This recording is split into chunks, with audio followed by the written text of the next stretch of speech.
The night my friends tried to push me into a blind date with a woman they were sure I would reject, I learned something simple. Some people don't want to see love happen. They want to watch someone get humiliated. What they didn't expect was that before dessert even arrived, the most embarrassed person at that table wouldn't be her. It would be them. But let me back up a little. I was 35 years old, living in a reasonably tidy apartment, and carrying around a breakup that still hadn't asked permission to leave for good. It wasn't a dramatic breakup. No screaming. No last-minute betrayal. No airport scene with someone running through security to stop the other from leaving. It was the kind of ending that hurts in a quieter way. The slow kind, where you realize two adults can share the same space for months without truly meeting each other anywhere. She said I was emotionally unavailable. I said she expected me to read her mind. We talked about it long enough to understand that neither of us wanted to keep having that conversation. And that was it. It was over. I didn't regret it, but I also didn't pretend I walked away untouched. The problem is, when you end a relationship in your mid-30s, the whole world suddenly becomes an unpaid therapist. Advice comes from every direction. Your mother, your coworker, that one friend who's happily married and thinks that gives him a PhD in everyone else's love life. Ryan was exactly that kind of friend. Ryan Miller, 12 years of friendship, 3 apartment moves where he showed up with pizza and a pickup truck, 1 car accident where I was the first person to answer his call at 2 in the morning. We had history, and I genuinely loved the guy, which made it especially annoying that he couldn't accept the fact that I was fine being alone. "You need to get back out there," he kept saying, like dating was a basketball game and I had benched myself by choice. I told him it wasn't about fear, it was about not wanting to. There's a difference between being alone and being lost. And I was fine. He listened, he nodded, and 2 weeks later, he came back with the exact same speech. So, on a random Thursday in October, he texted me, "Dinner Saturday. Just us. Need to see you, man. I miss you. Just us." Those 2 words. I read them twice and didn't feel anything suspicious. Ryan had a habit of inviting me to casual dinners with no real ceremony. Sometimes to talk about work. Sometimes because he simply didn't want to eat alone while his wife was out of town. I said yes without thinking much of it. Saturday came. I got ready with the honest laziness of a man who was only going to meet a friend. Dark pants, a button-down shirt, no tie, sneakers. I got in the car, put on a podcast, and drove over. The restaurant was nicer than I expected for a casual dinner between 2 friends. Valet at the entrance. Low lighting. The kind of place where the check arrives before you ask for it, and you decide not to look at the total before signing. It struck me as odd, but I figured Ryan wanted to celebrate something, maybe a promotion. He had mentioned an important meeting a few weeks earlier. I walked in and stopped. The table didn't have 2 seats. It had 6. Ryan was there, his wife beside him. 2 other couples I vaguely knew, more their friends than mine. And 1 empty chair, right next to a woman I had never seen before in my life. Ryan saw me and raised his arm with a smile far too wide to be innocent. "Daniel, over here." I crossed the dining room slowly, not because I was hesitating, because I was processing. That table arrangement was not a coincidence. That empty chair hadn't been saved for me because I was the last one to arrive. It had been saved for me because someone had planned exactly where I was supposed to sit. I got close enough to see the others at the table, Marcus and Tanya, whom I knew from the occasional backyard barbecue, Ethan and Priya. Ethan, in particular, was the kind of person who made jokes that needed context in order not to sound cruel, and even then, the context didn't always help much. And then there was her. She sat with her hands resting on the table, her posture straight, staring down at the menu with a focus too careful to be real. It was the look of someone reading words without absorbing any of them, because her mind was somewhere else entirely. Ryan made the introductions with the energy of a man who had just finished setting a stage and was eager to watch the show begin. "Daniel, this is Grace. Grace Bennett. Teacher, writer in her spare time, compulsive reader. You two are going to have plenty to talk about." Grace lifted her eyes from the menu. She looked at me for 1 second. "Hi," she said. Simple. No forced smile. I sat down, and in that moment, before another word was spoken, before the wine was poured, before Ethan opened his mouth for the first time, I understood 2 things at once. The first, Ryan had set me up. The second, Grace knew it just as well as I did. There is a language that doesn't need words. You learn it by accident over the years. At family lunches where no one says what they're really thinking. In work meetings where everyone agrees out loud and disagrees in silence. At bar tables where the real subject never quite makes it into the conversation. I learned to read that language early. And at that table, it was being spoken at full volume. The wine was poured. The conversations began with that artificial lightness people use when they're warming up before the real race starts. Ryan talked about work. Tanya asked about a trip Marcus had mentioned. Priya commented on a new restaurant that had opened in the neighborhood. And while all of that was happening, I noticed the eyes. They weren't direct stares. They were those quick side glances people throw around when they think no one is watching. Marcus looked at me, then at Grace, then down at his glass. Tanya did the same, only with a small smile she tried to hide behind her wine. Ethan was the most obvious. He didn't even bother pretending completely. There was an expectation in him, a kind of excited anticipation, like someone who had bought a ticket to a show and was waiting for the most important part of the performance. The show, apparently, was me and Grace. She was sitting to my left. Quiet, but not folded in on herself. She had the posture of someone who had learned not to shrink in spaces where people expected exactly that from her. Dark hair pulled back simply, a dress without exaggeration, no flashy jewelry. She wasn't trying to impress anyone. Or maybe she had already given up on the idea, which sometimes is the same thing, only more honest. I ordered water before wine. The waiter came over, poured it, and I used the movement as a chance to lean slightly toward her. "You didn't know you'd have company either?" I asked quietly, without turning it into an accusation. Grace didn't seem surprised by the question. She closed the menu slowly. "Ryan told me it would be a group of friends who wanted to meet new people," she answered at the same low volume. I found out the more honest version when I got here and realized everyone else had known each other for years. "When you arrived, I wasn't here yet." "No." She glanced at the table for a second. But the empty chair beside me was already positioned in a very specific way. There was no bitterness in her voice, only observation. The kind of thing a person says when they've been through similar situations before and has stopped pretending they don't recognize the pattern. I wanted to tell her I was sorry, but I didn't, because it wasn't my mistake to apologize for, and she didn't seem to be waiting for that from me. Then the appetizers arrived, and the table became a table again. Ryan, with that very particular talent of ignoring anything inconvenient, started pulling everyone into conversation with the energy of a game show host. He asked open-ended questions, connected topics, laughed at things that weren't especially funny. He was working. Anyone paying even the slightest bit of attention could see it. The first mention of Grace came from Tanya. "Grace, Ryan said you teach literature? That's so fancy. I never had the patience for reading."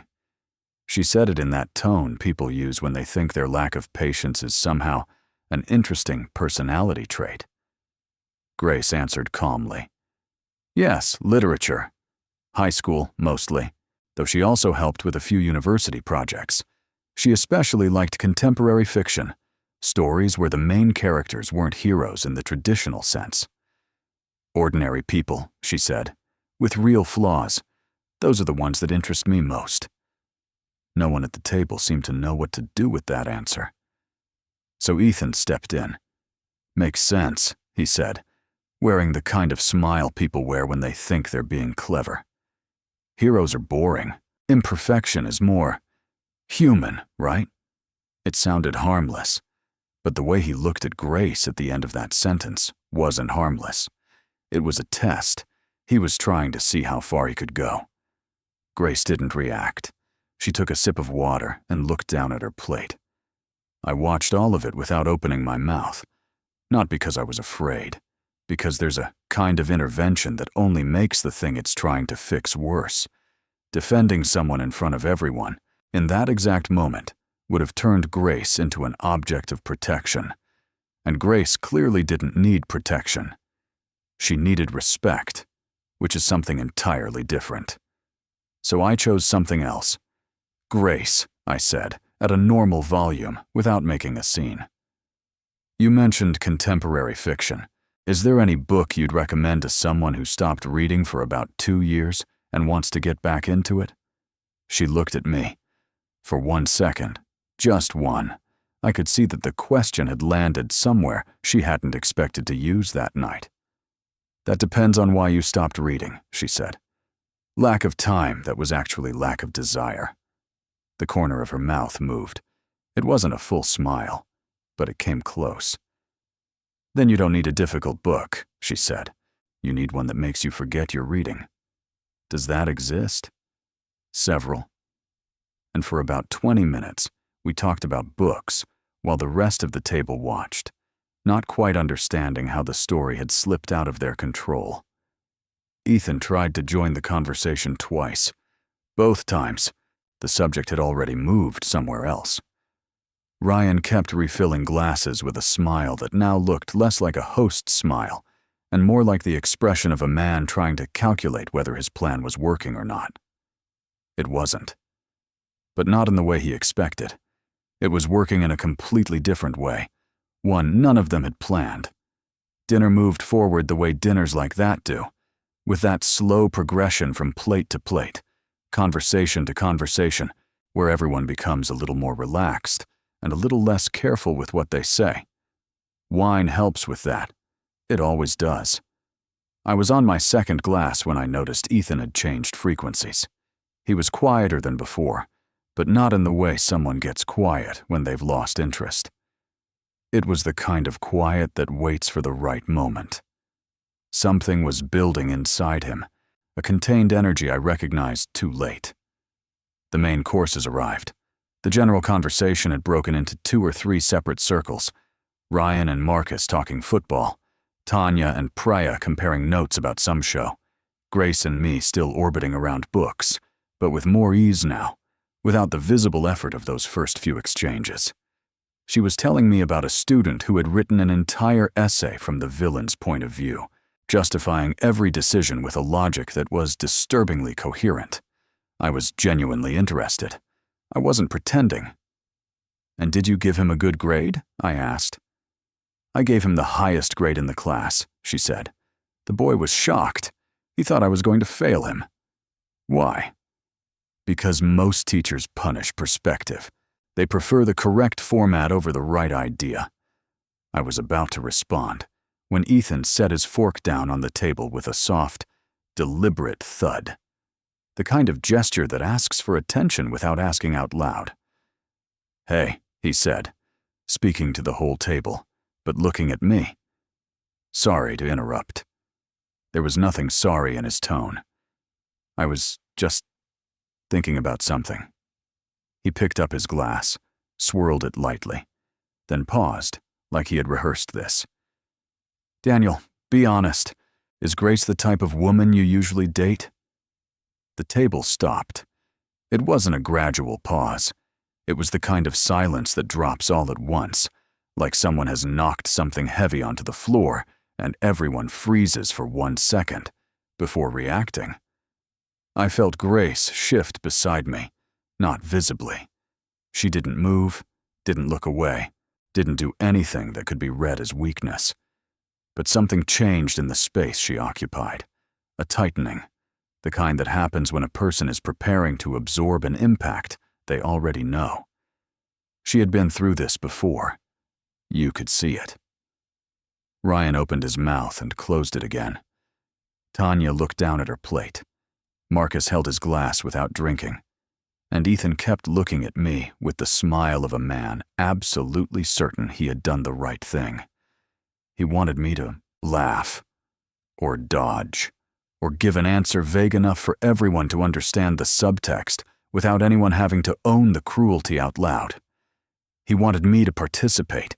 He wanted Grace to sit beside me while I, without saying anything directly, confirmed what his question had already suggested. I understood all of that in less than 3 seconds. And then I answered, "No."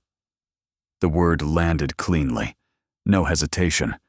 No dramatic build-up before it. Grace lowered her eyes for a fraction of a second. I saw it.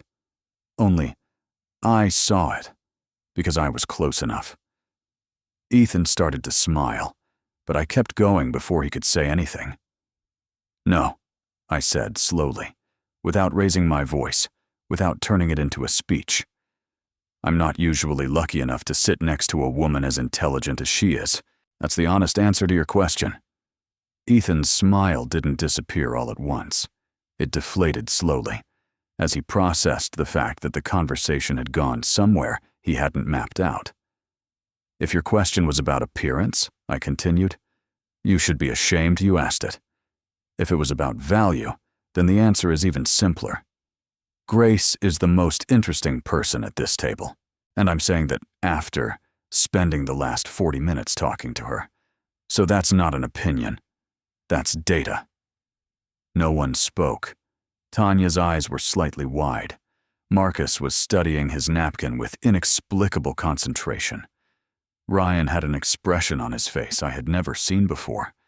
Not exactly embarrassment, more like the face of someone realizing, too late, that he had set something in motion he could no longer control. Ethan took a sip of wine, slowly, buying time.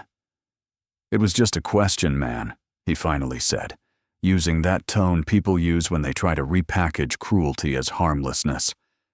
"You didn't have to take it so seriously." "I know it was just a question," I said. "That's exactly why I answered it." Silence again. Grace still had her eyes on the table, but something in her posture had changed. That tightening from before had loosened. Not completely, but enough. Ryan tried to rescue the conversation. He said something about Marcus's job, pulled a topic out of nowhere, and threw artificial energy into the air like someone tossing water onto a fire. The others went along with it, because sometimes it's easier to pretend nothing happened than to sit in the discomfort of what was just said. I let the general conversation move on. Then I turned slightly toward Grace. She was looking at me. Not with gratitude. I need to be clear about that, because gratitude would be too small a word for what was on her face.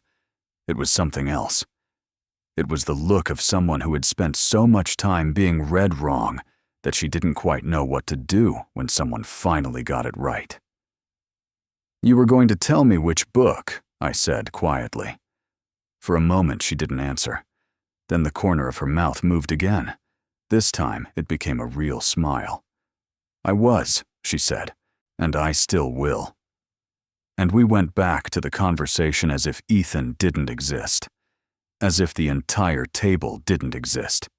As if that restaurant, too polished for a casual dinner between friends, was simply the place where, by accident or by fate, two strangers had discovered they were worth each other's time. Dinner ended without dessert. It wasn't anyone's decision in particular. It was the kind of natural dissolving that happens when the air in a place gets too heavy to keep, pretending it's light. The couple started checking the time, mentioning babysitters, early meetings on Monday, things they suddenly needed to get home for. Ryan asked for the check with a rush he hadn't had when we arrived. I helped Grace with her chair when she stood. It wasn't calculated. It was reflex. Ethan left first. Priya beside him, without saying goodbye to me directly. Just a vague nod in the general direction of the table, the kind of exit made by someone who would rather not have to look anyone in the eye. Outside the restaurant, on the sidewalk, Ryan caught me gently by the arm, while Grace waited a few steps away, scrolling through her phone with the kind of attention people give a screen when they aren't really looking at it. "Dan," he started. "Ryan. Look, I just wanted—" "Not now," I said. No anger, but no room for negotiation either. He closed his mouth. Then he nodded slowly, like someone who knew the conversation would happen. Just not tonight. Tanya placed a hand on his arm, and the two of them walked toward their car without another word. I stood there for a second, looking at the street. October in Chicago has that kind of cold that isn't winter yet. Just a reminder that summer has been gone long enough to mean it. The air was dry. The streetlights painted everything amber. The city kept moving around us like nothing had happened inside that restaurant. Then I turned to Grace. She had put her phone away. She was looking at me with an expression I still didn't fully know how to read. Not closed off, but not wide open either. It was the face of someone deciding whether honesty was worth the energy. I didn't force anything. I just stood there and gave her space. Then she spoke. "I knew from the beginning," she said. Not as an accusation, not as a confession. More like someone finally setting down something she had been carrying all night. When Ryan invited me, the story didn't quite add up. A group of friends wanting to meet new people at a restaurant like this with no real context? It didn't make sense. "Then why did you come?" She thought for a second, looked out at the street. "Because sometimes you get so tired of protecting yourself that you decide to just show up and see what happens." She paused. "And because some stupid part of me still wants to believe I'm wrong when I recognize this kind of setup." I didn't say anything. I let what she had said take up the space it deserved. "When you walked into the restaurant," she continued, "I was about to leave. I had already decided. I was going to grab my purse, thank them for the food that hadn't arrived yet, and get out before anything worse could happen." She paused briefly. "But then you came in, and you didn't look at me the way I expected you to. How did you expect me to look at you?" Grace looked directly at me for the first time since we had stepped outside. With that 1 second of hesitation people think no one notices, that moment where someone processes the situation and decides how they're going to behave in front of a woman like me. She said it without drama, just description. "You didn't do that. You sat down. You asked me about books. You treated the conversation like it mattered." It did matter. I know. She looked away for a second. That's why I stayed. We stood in silence for a moment. A car passed slowly down the street, music drifting out through an open window, something I didn't recognize. "Does Ethan do that often?" I asked. "Ethan, or men like Ethan," she said, with a dry humor that arrived without warning. I let out a short laugh. So did she. "Ryan's going to call me tomorrow with some explanation," I said. "There'll be good intentions somewhere in it," she replied. "That type always has them. It's what makes everything harder to process." I nodded. She was right. Pure cruelty is easier to dismiss than cruelty wrapped in genuine affection that has been badly aimed. Ryan truly cared about me. He had just decided, without asking, what was best for me. And in the process, he had used Grace as a tool, without stopping to think about what that meant for her. Good intentions aren't an excuse, but they also aren't the same thing as malice. "Are you going to talk to him?" she asked. "I am, but it won't change what happened tonight." Grace nodded. She looked down at the sidewalk for a moment. Then I said what I had decided to say since we walked out of the restaurant. "I want to ask you out. Direct. No build-up. But not as a continuation of this. This dinner doesn't count. I don't want the story that starts between us to have tonight as chapter 1. Grace stayed quiet for a few seconds. You're telling me you want to ask me out, but not right now. I'm telling you that, if you're open to it, I want it to be somewhere without an audience.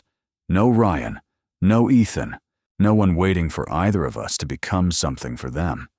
She looked at me with that expression I was still learning how to read. You know that's still a kind of invitation, right? I know. And you know I'm deciding whether to accept. I know that too. The silence that came after wasn't uncomfortable. It was the kind of silence that exists between people who don't really know each other yet, but have already moved past the part where they need to fill every empty space with words. Finally, Grace opened her purse, pulled out a small, simple card, and placed it in my hand. "Text me," she said. "No rush, but text me." I slipped the card into my pocket. She called a cab, got in, and left without looking back through the window. I stayed on the sidewalk for another minute, with the October chill on my skin and her card in my pocket, thinking that some stories don't begin with one grand moment. Sometimes they begin with someone silently deciding that another person is worth the risk of trying again. I waited 4 days before texting her. It wasn't strategy. It wasn't that old game of pretending to be uninterested in order to seem interesting. It was because I wanted to make sure what I felt wasn't just a reaction to what had happened at that dinner.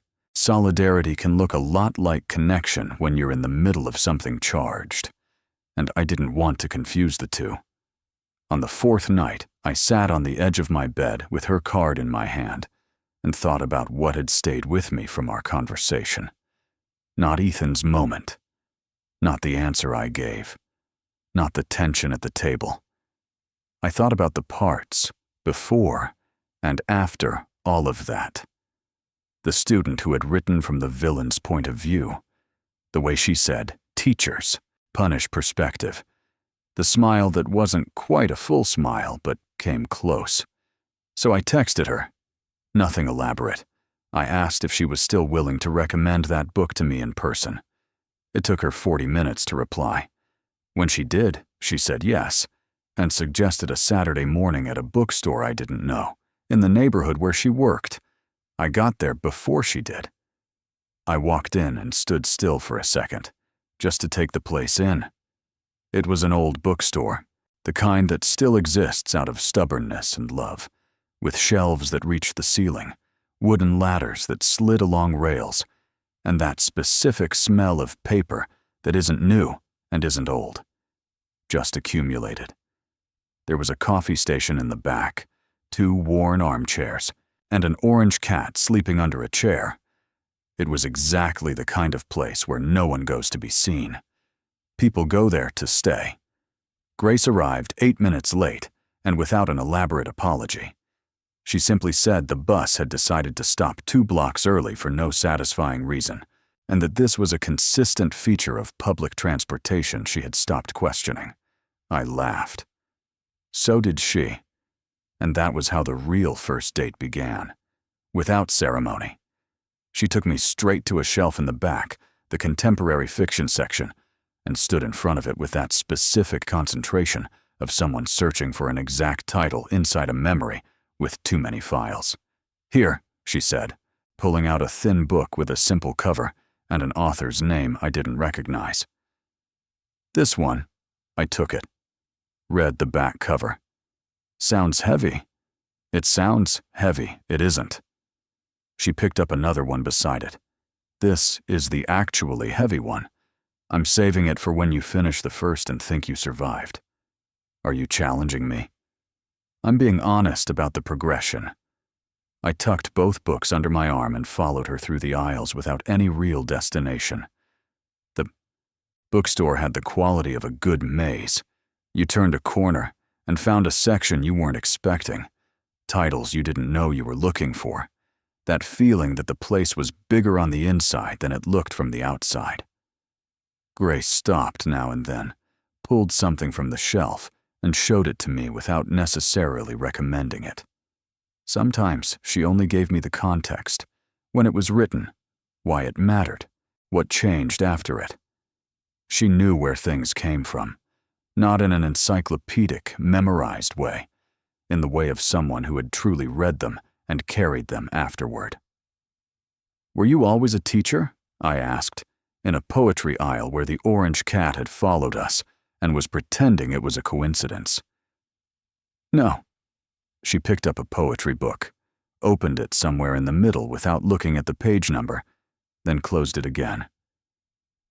"I worked in publishing for about 5 years.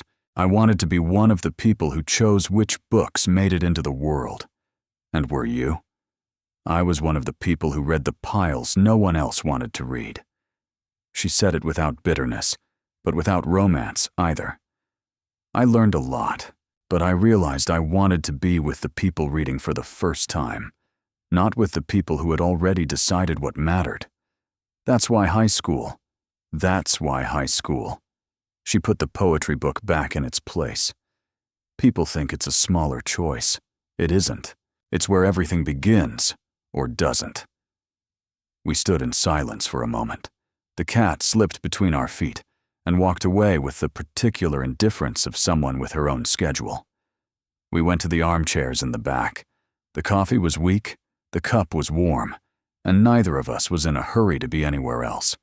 She asked me about the breakup, not with the invasive curiosity of someone hunting for details, but with the direct openness of someone who prefers to know what's real before building anything on top of it. So I told her. The gradual silence, the feeling of two adults sharing space without meeting each other anywhere, the absence of a villain in the story. Grace listened without interrupting. "The hardest part isn't when there's betrayal," she said when I finished. "The hardest part is when it simply ends, and you don't have anyone to blame. You just have to accept that sometimes two good people don't make a good match. You've been through that?" "Something like it." She looked down at her cup. "Mine had more of an audience than yours. More people with opinions about what I should feel and how long it should take to get over it." I didn't need to ask what she meant. I understood. "There's no audience here," I said. She lifted her eyes. "No," she agreed. And there was something in that agreement that was more than an answer. It was confirmation of something we had both been testing since that night at the restaurant. Slowly, without rushing, with the caution of people who had already learned that running doesn't help. We stayed in the bookstore for another 2 hours. We left with 4 books. 2 she had chosen for me. 2 I had chosen without really knowing why, only because something about their covers had asked for my attention.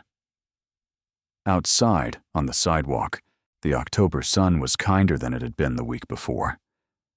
"This one counts," I said. Grace looked at me. "What?" "This date. This one counts as the first." She looked at me for a second. Then she turned her eyes toward the street, but the smile stayed.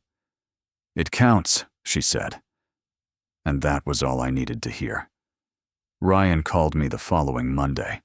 I already knew he would. Grace had predicted it with a precision that made me think she knew the type better than I did, and I had known Ryan for 12 years. I answered. He started with context. He said he had thought a lot over the weekend, that he had talked to Tanya, that they had both come to the conclusion that the dinner had gone differently than planned. He used the word planned, without realizing how much it revealed. I let him talk. When he finished, I asked one thing. "Ryan, did you invite Grace because you thought I was going to reject her?" Silence. "It wasn't exactly like that," he finally said. "Then what was it like?" Another silence, longer this time. "We thought it would be funny to see your reaction," he admitted slowly, like someone setting down a weight piece by piece, because he knew dropping it all at once would hurt faster. Not in a cruel way. More like, "I don't know, Dan. We're idiots sometimes." I let his sentence hang in the air for a moment. "She's a literature teacher," I said. "She worked in publishing. She reads more in a month than most people read in a year. She understands people more clearly than anyone at that table, including me. And you put her there like she was a punchline waiting for delivery. I know. This isn't about me, Ryan. I can defend myself. She walked into that restaurant without ever asking to be anyone's entertainment for the night. I know, he repeated. His voice had changed. It wasn't the voice of someone trying to explain himself anymore. It was the voice of someone who was finally listening. We stayed silent for a few seconds. Are you going to keep talking to her? He asked. Yes. Is she special? I thought about the bookstore, the weak coffee, the warm cup, the orange cat with her own schedule. The smile that wasn't quite a full smile, but came close. The way she had described her own breakup. No victim, no villain, just the dry honesty of someone who had stopped trying to make pain sound prettier than it was. I'm still finding that out, I said. But yes, Ryan apologized. For real this time. No packaging, no context around it, no attempt to turn it into a story about good intentions. He just apologized. I accepted it, not because it erased what had happened, but because 12 years of real friendship don't get thrown away over one night of terrible judgment, and because I knew Ryan well enough to know he had understood. Really understood this time. I told him he owed Grace an apology too. He said he knew. I don't know if he called her. I didn't ask.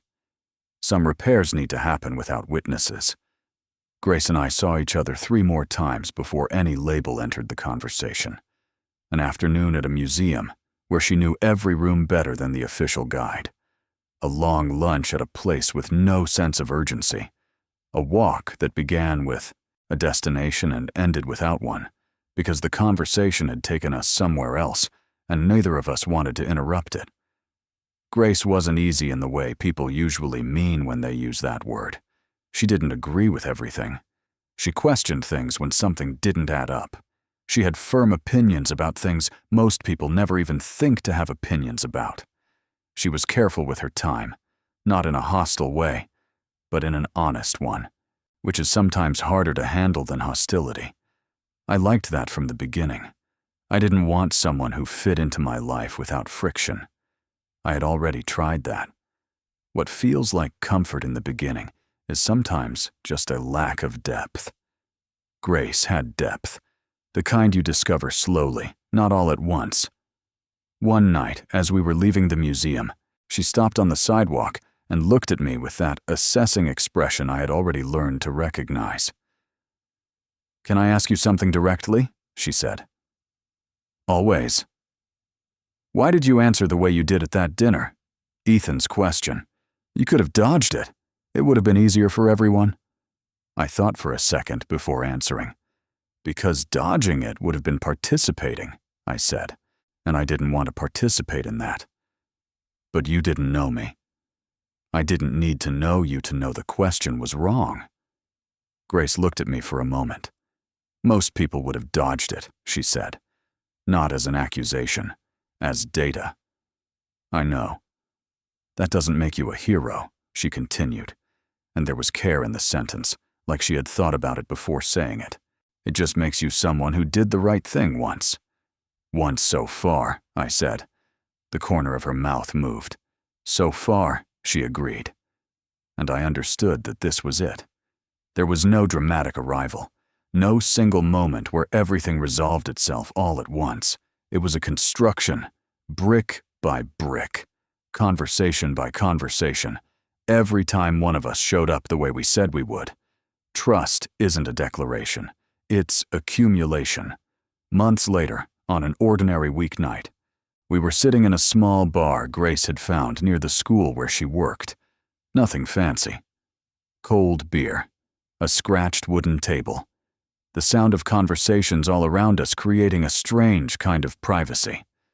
A friend of hers came over to the table briefly, said hello, and before leaving, asked with the direct curiosity of someone who saw no problem in asking, "So how did you two meet?" Grace looked at me for a second.